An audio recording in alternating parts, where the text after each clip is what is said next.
মৰমৰ ছাত্ৰ-ছাত্ৰীসকল, জ্ঞানাংকুৰ the learning হাবলৈ তোমালোকক স্বাগতম জনাইছোঁ। আজি ক্লাছ 8ৰ কয়লা আৰু পেট্ৰলিয়াম নামৰ পাঠটি আলোচনা কৰিম। গতিকে পলম নকৰি ব'লা আমি পাঠৰ মাজলৈ যাওঁ। কিন্তু তাৰ আগতে যদি তোমালোকে মোৰ চেনেলটো ছাবস্ক্ৰাইব কৰা নাই, ছাবস্ক্ৰাইব কৰিবা আৰু লগে লগে বেল আইকনটো দবাই দিবা। যদি ভাল পোৱা লাইক কৰিবা কিন্তু। গতিকে ব'লা আমি পাঠৰ মাজলৈ আগবাঢ়ি যাওঁ।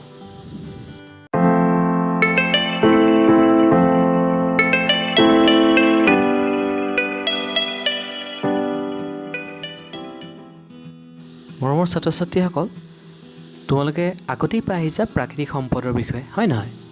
প্ৰাকৃতিক সম্পদবিলাক হৈছে যিবিলাক সম্পদ আমি প্ৰকৃতিৰ পৰা পাওঁ, হয় নহয়? যিবিলাক সম্পদ মানুহে কিন্তু সৃষ্টি কৰিব নোৱাৰে, প্ৰকৃতিহে সৃষ্টি কৰিব পাৰে। যেনে মাটি, পানী, বায়ু, এইবিলাক মানুহে সৃষ্টি কৰিব পাৰিব জানো? নোৱাৰে, হয় নহয়? এইবিলাক কি হয়? প্ৰকৃতিৰ অৱদান। এই প্ৰকৃতিৰ অৱদানবোৰ মানুহৰ উপকাৰ, হয় নহয়? উপকাৰী হয় এইবিলাক। যেনে মাটি, পানী, বায়ু, খনিজ পদাৰ্থ, বনাঞ্চল, পেট্ৰলিয়াম, হয় নহয়? এইবোৰ হৈছে প্ৰাকৃতিক সম্পদ। তোমালোকে নিশ্চয় কথাটো বুজি পাইছা, হয় নহয়? ইয়াৰ পিছত চোৱা, এই প্ৰাকৃতিক সম্পদবিলাকক দুটা বহল ভাগত ভাগ কৰিব পাৰি। এটা হৈছে অনিঃশেষীয় প্ৰাকৃতিক সম্পদ, ইংৰাজীত কোৱা হয় ইনএক্সহষ্টিবল নেচাৰেল ৰিচোৰ্চ, আৰু আনটো হৈছে নিঃশেষীয় প্ৰাকৃতিক সম্পদ, যেনে এক্সহষ্টিবল নেচাৰেল ৰিচোৰ্চেছ। প্ৰথমটো কি পালোঁ যে অনিঃশেষীয় প্ৰাকৃতিক সম্পদ, হয় নাই? মানে কি?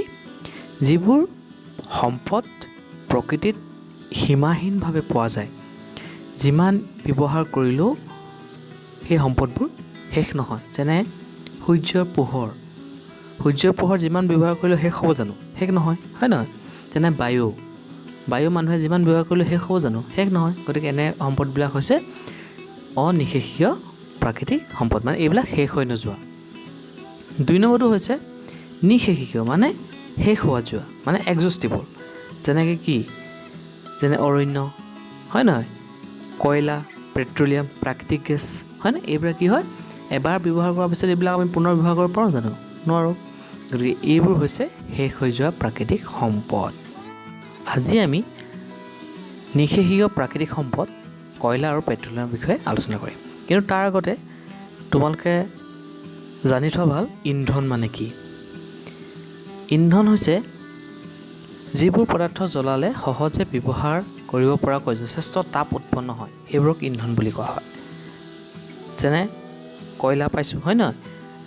পেট্ৰলিয়াম, প্ৰাকৃতিক গেছ, এইবিলাক ইন্ধন। এইবিলাক হৈছে প্ৰকৃতিত পোৱা ইন্ধন।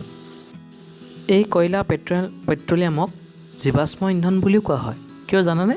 কাৰণ এইবোৰ মৃত জীৱৰ অৱশেষ অৰ্থাৎ জীৱাশ্মৰ পৰা উৎপন্ন হৈছে, সেইকাৰণে এইবিলাকক কোৱা হয় জীৱাশ্ম ইন্ধন বা ফচিল ফুয়েলছ, হয়নে? গতিকে কেনেধৰণেনো এইবিলাক সৃষ্টি হৈছিল তাৰ বিষয়ে এতিয়া জানো আহা। এই ইন্ধনবিলাকৰ মূল উপাদানটো হৈছে কাৰ্বন, আৰু এই মুক্ত অৱস্থাত পোৱা যায় কাৰ্বন বা হাইড্ৰজেনৰ সৈতে যৌগিক অৱস্থাটো পোৱা যায়। ইন্ধনবোৰ গোটাও হ'ব পাৰে, জুলীয়াও হ'ব পাৰে, গেছীয় হ'ব পাৰে, হয় নহয়? তোমালোকে এনেই গোটা ইন্ধন, জুলীয়া ইন্ধন বা গেছীয় ইন্ধন তোমালোকে দেখিছানে নাই? তোমালোকে মোক কমেণ্টত জনাবা, ঠিক আছে? ইয়াৰ পিছত আমি আলোচনা কৰিম আহা কয়লাৰ বিষয়ে। কয়লা এবিধ অতি গুৰুত্বপূৰ্ণ কঠিন জীৱাশ্ম ইন্ধন। ইয়াৰ বৰণ ক'লা আৰু ইয়াক সহজে ভাঙিব পাৰি, হয় নহয়? দাহ্য কঠিন পদাৰ্থ হোৱাৰ বাবে কয়লা ইন্ধন হিচাপে বহুলভাৱে ব্যৱহাৰ কৰিব পাৰি। বিভিন্ন কল কাৰখানা হওক আৰু বিশেষকৈ তাপবিদ্যুৎ প্ৰকল্পবিলাকত কয়লা ব্যৱহাৰ কৰা হয়। অসমৰ ক'ত তাপবিদ্যুৎ প্ৰকল্প আছে তোমালোকে জানানে? কমেণ্ট কৰি মোক জনাবা, ঠিক আছে? এতিয়া আহাচোন কয়লাৰ কেনেধৰণে সৃষ্টি হয় চাওঁ। প্ৰায় 300 নিযুত বছৰ আগতে পৃথিৱীত গভীৰ অৰণ্য আছিল, যিবোৰ কালক্ৰমত আগ্নেয়গিৰি উদগীৰণ, বানপানী বা ভূমিকম্পৰ ফলত সেই অৰণ্যসমূহ মাটিৰ তলত পোত গৈছিল। তাৰ ওপৰত অধিক পৰিমাণৰ মাটি জমা হৈ গৈছিল আৰু হেঁচাও পৰি সেইবোৰ সংকুচিত হৈ গৈছিল। আৰু যিমানেই গভীৰলৈ সোমাই গৈছিল সিমানেই উষ্ণতাও বাঢ়িছিল। উচ্চ চাপ উচ্চ উষ্ণতাত এই মৃত উদ্ভিদসমূহ লাহে লাহে কিহলৈ পৰিৱৰ্তন হ'বলৈ আৰম্ভ কৰিলে? কয়লালৈ পৰিৱৰ্তন হ'বলৈ আৰম্ভ কৰিলে। আৰু এই প্ৰক্ৰিয়াটোক অংগাৰীকৰণ বুলি কোৱা হয় আৰু ইংৰাজীত কোৱা হয় কাৰ্বনাইজেশ্যন বুলি কোৱা হয়, হয় নহয়? আৰু মৃত গছ গছনি অৱশিষ্টৰ পৰা সৃষ্টি হোৱাৰ বাবে কয়লাক জীৱাশ্ম ইন্ধন বুলি কোৱা হয়। তোমালোকে নিশ্চয় কথাটো বুজি পাইছা, হয় নহয়?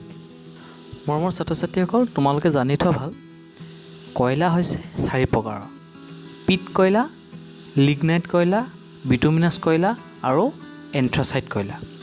পিট কয়লা হৈছে কয়লাৰ প্ৰথম অৱস্থা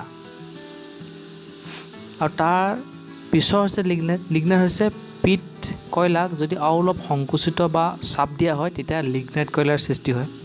ইয়াত প্ৰায় 60% কাৰ্বন পোৱা যায়, হয় নাই? তাৰপিছত লিগনাইট কয়লাকো যদি আৰু বেছি চাপ আৰু তাপ পায় তেতিয়া সেই কয়লা বিটুমিনাছ কয়লালৈ পৰিৱৰ্তন হয়। ইয়াত কাৰ্বনৰ পৰিমাণ হৈছে 75% কাৰ্বন।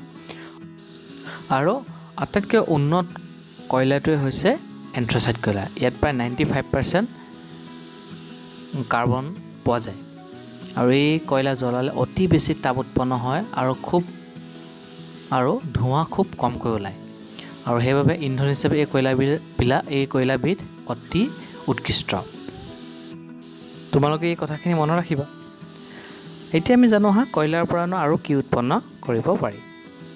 উদ্যোগত কয়লাৰ পৰা বিশেষ প্ৰক্ৰিয়াৰ জৰিয়তে কক, আলকেট্ৰা আৰু কয়লা গেছৰ নিচিনা কিছুমান প্ৰয়োজনীয় সামগ্ৰী উৎপাদন কৰা হয়। এতিয়ানো কক কি? কক হৈছে এবিধ কঠিন, সছিদ্ৰ আৰু কলা বৰণৰ পদাৰ্থ।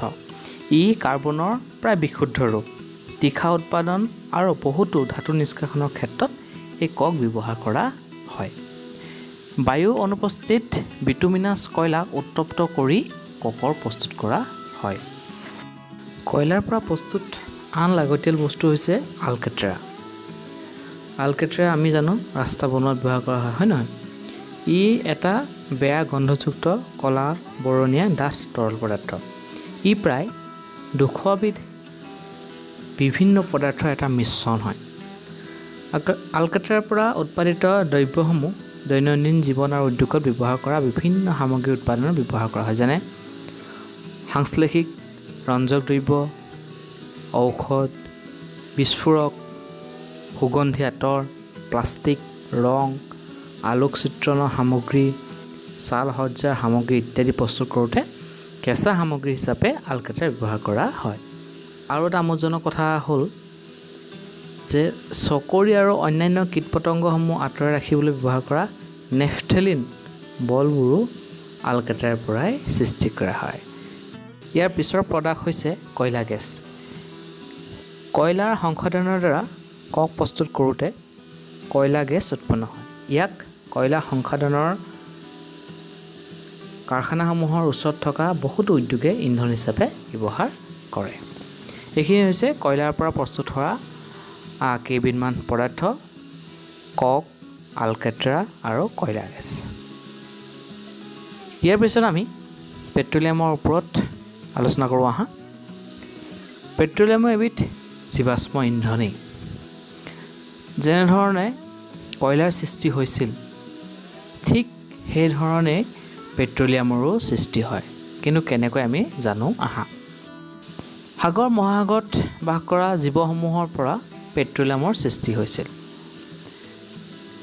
এই জীৱসমূহৰ মৃত্যু হোৱাত সিহঁতৰ যিবিলাক ডেড বডি আছিল, মানে যিবিলাক দেহৰ অৱশেষবোৰ আছিল, সেইবোৰ সাগৰৰ তলিত সঞ্চিত হৈ আছিল আৰু বালি আৰু বোকাত তৰপে তৰপে সেইবিলাকত পোত গৈ আছিল। কালক্ৰমত বহু নিযুত বছৰ ধৰি অক্সিজেনহীন পৰিৱেশত প্ৰচুৰ তাপ আৰু অত্যাধিক চাপৰ প্ৰভাৱে মৃত জীৱসমূহক পেট্ৰলিয়াম আৰু প্ৰাকৃতিক গেছলৈ ৰূপান্তৰিত কৰিছিল।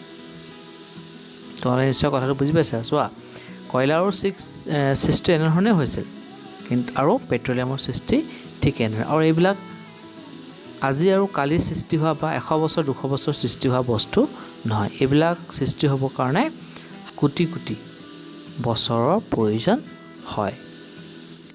তোমালোকে নিশ্চয় চিত্ৰবিলাকত কেনেধৰণে পেট্ৰলিয়ামলৈ জীৱাশ্মবিলাক পৰিৱৰ্তন হয় দেখি আছা, হয় নহয়? এই ধৰণে ভূগৰ্ভত পেট্ৰলিয়ামৰ উৎপাদন হয়। এতিয়া অলপ জানো আহা পেট্ৰলিয়ামনো কেনেধৰণে শোধন কৰা হয়। আংশিক পাতন পদ্ধতিৰে পেট্ৰলিয়ামক ইয়াৰ বিভিন্ন উপাদানবোৰলৈ পৃথক কৰি সংশোধন কৰাকে পেট্ৰলিয়ামৰ সংশোধন বোলে। অসমৰ ডিগবৈ, নুমলীগড়, গুৱাহাটী, নুনমাটি আৰু বঙাইগাঁৱত তেল শোধনাগাৰ আছে। তোমালোকে চাৰ্টখনত নিশ্চয় দেখিছা যে এই চাৰ্টখনত দেখুওৱা হৈছে পেট্ৰলিয়ামৰ বিভিন্ন উপাদানবোৰ আৰু ইয়াৰ ব্যৱহাৰ, হয় নাই? তোমালোকে ভাল ধৰণে লক্ষ্য কৰা যে এল পি জি ক'ৰ পৰা সৃষ্টি হয়? পেট্ৰলিয়ামৰ পৰা। আৰু ইয়াক বিভিন্ন ধৰণৰ ঘৰৰ উদ্যোগত আমি চিলিণ্ডাৰ কিহৰ? LPG, হয় নাই? তাৰপিছত পেট্ৰলবিলাক মটৰ ইন্ধন, উৰাজাহাজৰ ইন্ধন, তাৰপিছত আকৌ কেৰাচিন ষ্ট'ভ, লেম্প, জেট উৰাজাহাজৰ ইন্ধন হিচাপে, হয় নাই? জেট প্লেনৰ ইন্ধন হিচাপে। ডিজেলবিলাক কি? গধুৰ যান বাহন, বিদ্যুৎ উৎপাদকৰ যন্ত্ৰ, হয় নহয়? আমি জেনেৰেটৰ বুলি কওঁ, হয় নাই? জেনেৰেটৰত ডিজেল ইউজ কৰা হয়। তাৰপিছত হৈছে লুব্ৰিকেণ্ট তেল, পিছল কৰিবৰ কাৰণে ব্যৱহাৰ কৰা হয়। পেৰাফিন, মলম, মমবাতি, ভেচলিন ইত্যাদি ব্যৱহাৰ কৰা হয়, হয়নে? তাৰপিছত বিটুমেনটো কি ব্যৱহাৰ কৰা হয়? ৰং, ৰাস্তাৰ উপৰিভাগৰ পকীকৰণত বিটুমেন ব্যৱহাৰ কৰে। এই নিশ্চয় বুজি পাইছা, হয়নে? অসমৰ তিনিচুকীয়া জিলাৰ ডিগবৈ যিটো তেল শোধনাগাৰ আছে সেইটোৱে হৈছে ভাৰতৰ প্ৰথম তেল শোধনাগাৰ। গতিকে আমাৰ কাৰণে সেইটো গৌৰৱৰ কথা, হয় নহয়? এইখিনিতে আৰু এটা কথা জানি থোৱা, ভাৰতবৰ্ষত 1867ত অসমৰ মাকুমত প্ৰথম তেলৰ পুং পোৱা গৈছিল। মৰমৰ ছাত্ৰ ছাত্ৰীসকল, আজিলৈ ইমানেই। এই পাঠটোৰ পিছৰ অংশ আমি নেক্সট ভিডিঅ'ত আলোচনা কৰিম। গতিকে আজি আমি কি শিকিলোঁ? কয়লা কেনেধৰণে সৃষ্টি হয়, হয়নে? কয়লাৰ পৰা কি প্ৰডাক্ট, কি বস্তু উৎপাদন কৰা হয়, লগতে পেট্ৰলিয়াম, হয়নে? পেট্ৰলিয়ামৰ উপকাৰিতাৰ বিষয়ে আমি আজি গম পালোঁ। ইয়াৰ পিছৰ ভিডিঅ'ত এই পাঠটোৰ পিছৰ অংশটো আলোচনা কৰিম। গতিকে মৰমৰ ছাত্ৰ ছাত্ৰীসকল, আজিলৈ ইমানেই। তোমালোক ঘৰতে থাকিবা, ভাল ধৰণে পঢ়া শুনা কৰিবা আৰু মা দেউতাৰ কথা শুনিবা, ঠিক আছে? চ' bye bye, God bless you all.